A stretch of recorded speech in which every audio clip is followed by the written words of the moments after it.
Now let's apply the movements of Tai Chi Chuan with practical fighting. This is the commencing form.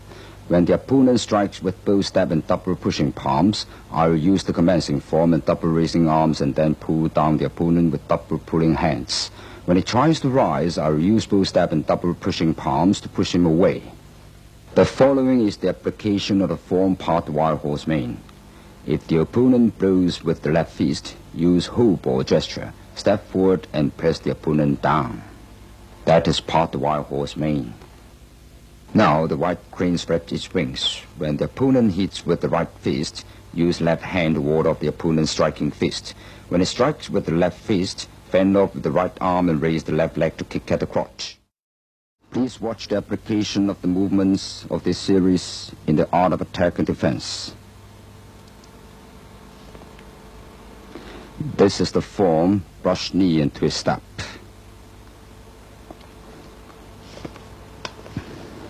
Next will be the form of hand strums the lute and add one more motion of rolling back to pull the opponent down.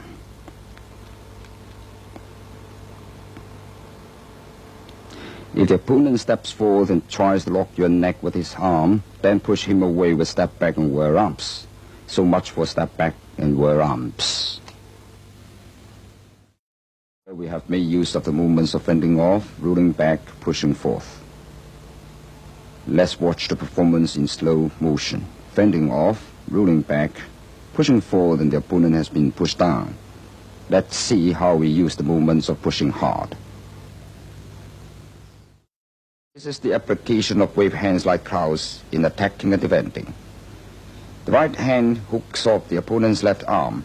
The left hand pushes and strikes his face. Please draw apart like this. The hooked hand is applied this way.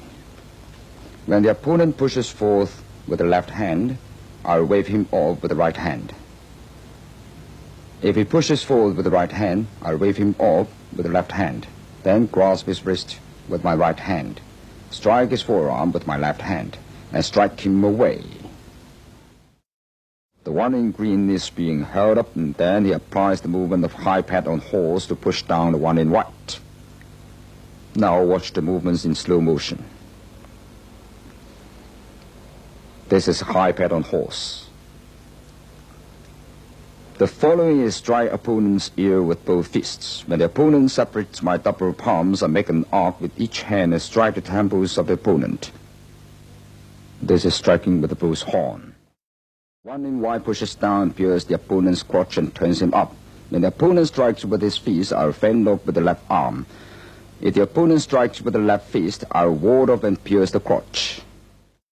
If the opponent strikes with the left hand, I'll fend off with the left arm. Then the left foot steps forward. Push the chest of the opponent with the right hand forcefully. This is the use of working as shuttles. Now let me explain the needle at C button. The two hands pull and press strongly until the opponent is pulled down. The movements of the needle at C button. Now let me explain the movements of the flash the arm. If the opponent strikes from the right, I will fend off with the right arm and push his chest with the left hand.